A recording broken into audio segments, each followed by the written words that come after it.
Sultan Sulaiman adalah Sultan ke-10 dari Kekhalifahan Turki Utsmani yang memerintah selama 48 tahun.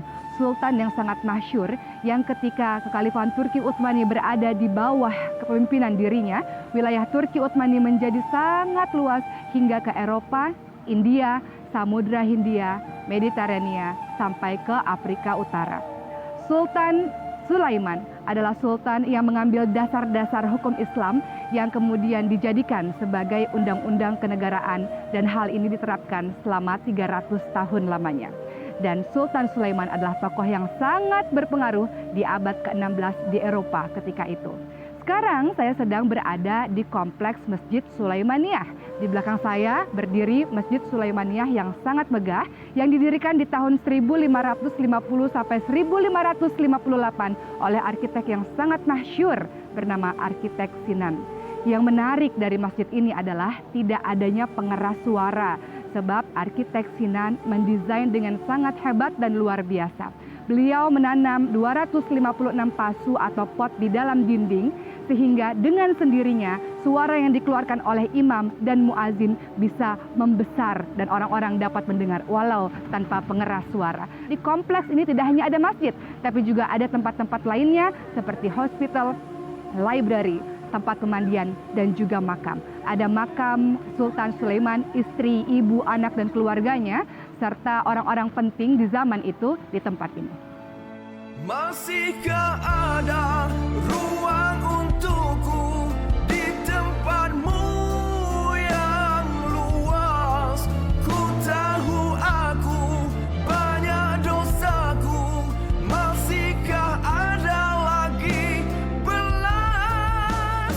Allahumma. Konstantinopel atau Istanbul, disinilah saya berada sekarang. Kenapa pada saat itu sulit sekali orang-orang untuk menaklukkannya? Diperlukan waktu 800 tahun sejak Rasulullah SAW menyebutkan nama Konstantinopel pada saat Perang Ahzab pada tahun 5 Hijriah. Sampailah kemudian 1453 Sultan Muhammad Al-Fatih berhasil menaklukkannya. Ada apa dengan Konstantinopel? Kenapa sangat susah sekali ditaklukkan? Karena Konstantinopel diapit oleh Sungai Marmara, Golden Horn, di belakang saya adalah Golden Horn, dan kemudian ada tembok-tembok yang sangat besar di sebelah barat Konstantinopel sehingga musuh susah sekali untuk masuk. Disinilah saya sekarang berada, di jembatan Galata inilah bagaimana banyak sekali rantai-rantai yang dipasang sehingga kapal-kapal dari Sultan Muhammad Al-Fatih ketika memasuki Golden Horn dari tempat ini tidak bisa masuk ke dalam Konstantinopel karena terhalang dengan rantai-rantai yang besar ini.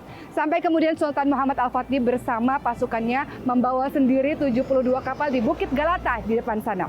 Dan saat ini saya bahagia karena saya sedang berdiri di dua benua. Di sebelah kanan saya adalah Asia, di sebelah kiri saya adalah Eropa. Di sini adalah Golden Horn dan di sebelah kanan adalah Bosporus.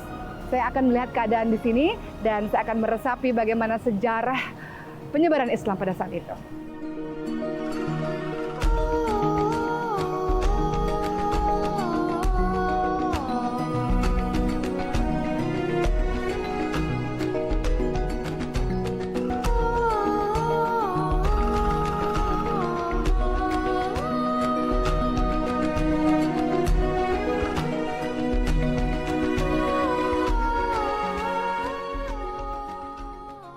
Grand Bazaar adalah sebuah pasar tertutup yang terbesar dan tertua di dunia. Umurnya sudah lebih dari 500 tahun. Dibangun pada masa Kekhalifahan Turki Utsmani di bawah pemerintahan Sultan Mehmed II atau Sultan Muhammad Al-Fatih pada tahun 1461. Dahulu tempat ini dijadikan sebagai pusat perdagangan. Berbagai macam pedagang dari seluruh dunia melakukan jual beli di tempat ini. Dan saya melihat berbagai macam orang dari seluruh penjuru dunia datang ke sini. Ada sekitar 250.000 sampai 400.000 orang setiap harinya datang ke sini. Dan kita lihat ada 3.000 lebih kedai-kedai yang menjual berbagai macam barang-barang khas Turki. Saya akan melihat keadaan di Grand Bazaar ini.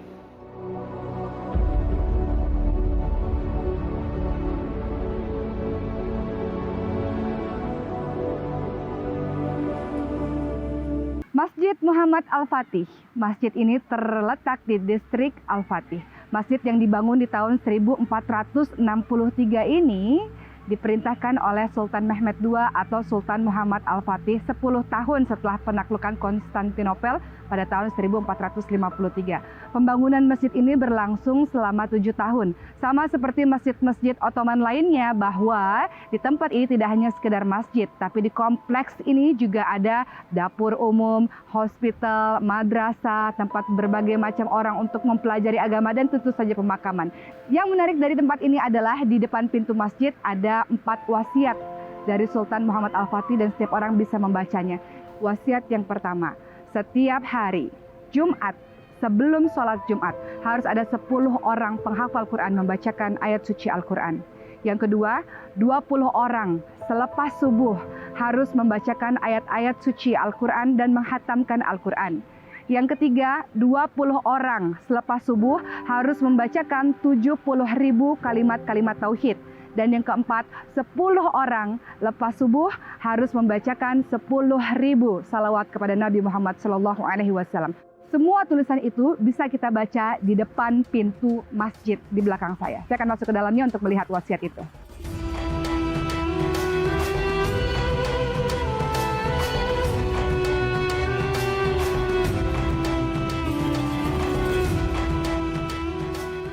Istana Topkapi adalah sebuah istana yang dibangun di tahun 1459 atas perintah dari Sultan Mehmed II atau Sultan Muhammad Al-Fatih.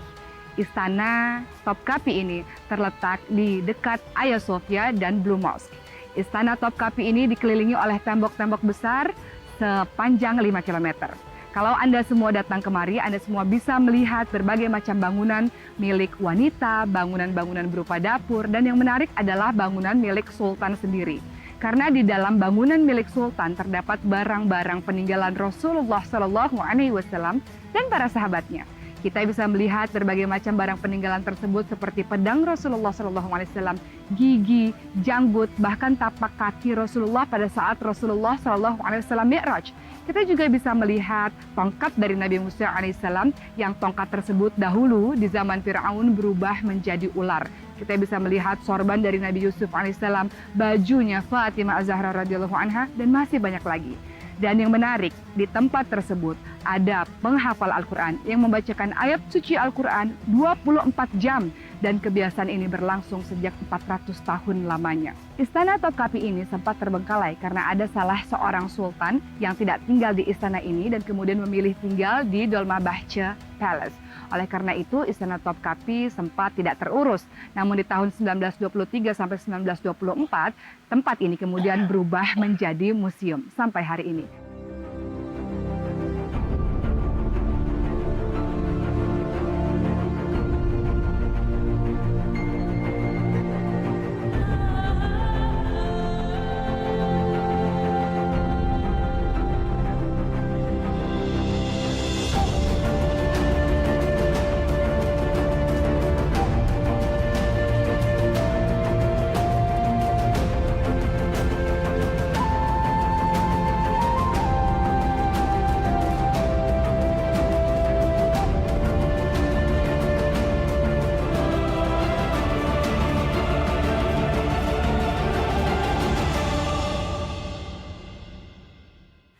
Pada saat ini saya sedang menaiki sebuah kapal di Selat Bosporus dengan Bosporus Cruise, melihat pemandangan yang sangat luar biasa.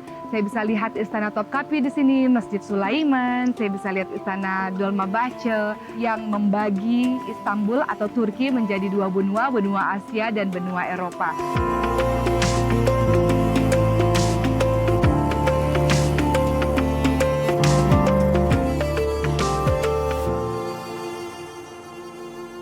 Kesultanan Turki Utsmani menjadi sangat kuat pada masa pemerintahan Sultan Sulaiman.